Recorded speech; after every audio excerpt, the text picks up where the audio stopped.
আমাদের উপদেষ্টা বলেছেন যে হাসিনার কথা কিন্তু বন্ধ করতে হবে, কথা বন্ধ করতে হবে, না হলে কিন্তু তাকে এসে বিচারের কাজ করা দেওয়া হবে। আমরা চাই হাসিনার বিচার হোক।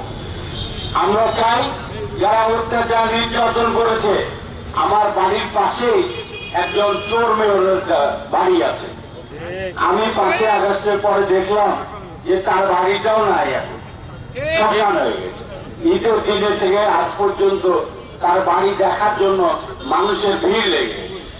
তাহলে মানুষের আজকে কোন জায়গায় জমি আছে এটা আওয়ামী লীগ দেখবে, কোন জায়গায় মীমাংসা হবে আওয়ামী লীগ দেখবে, কোন জায়গায় ঝগড়া জাতি আওয়ামী লীগ দেখবে। এই যে আজকে দেশটাকে একটা করল রাজ্যে পরিণত করার প্রক্রিয়া করেছিল, সেই জায়গা থেকে আজকে পরিত্রাণ পেয়েছে। 24 সালে 18 কোটি মানুষেরও কিন্তু খাবার উদ্বুদ্ধ থাকছে। চারটিখানি কথা নয়, আমাদের কৃষকরা কত পরিশ্রমী এবং কত আধুনিক, কত বৈজ্ঞানিক ভাবে তারা এই চাষাবাদ করে আমাদেরকে খাওয়াচ্ছে। আর তার পয়সা যদি কেউ চুরি করে ইন্ডিয়াতে বাড়ি করে, আপনি মানবেন? কেউ কানাডায় বাড়ি করে মানবেন? কেউ আমেরিকার বাড়ি করছে এই কৃষকের পয়সায়, আপনি মানবেন?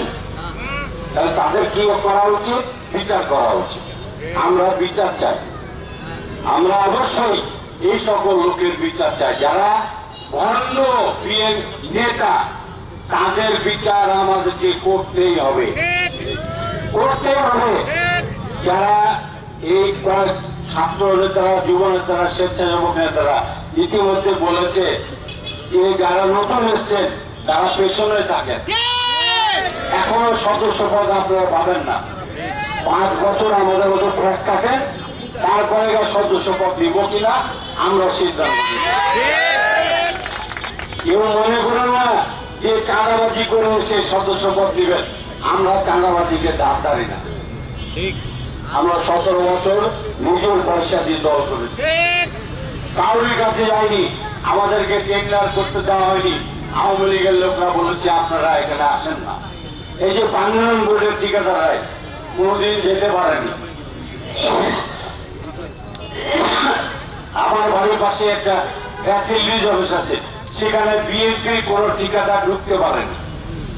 এখন আওয়ামী লীগের ঠিকাদাররা ঢুকার চেষ্টা করছে। আপনারা লজ্জা লাগা না যে আজকে প্রতিষ্ঠানে আপনি আপনার ভাইকে চোখ রাঙিয়েছেন আর এখন বলছেন যে আমি ব্যবসা করবো? এটা হবে না। আপনি আগে মাথা নিচু করে মাপ চেয়ে তারপরে আপনাকে আসতে হবে।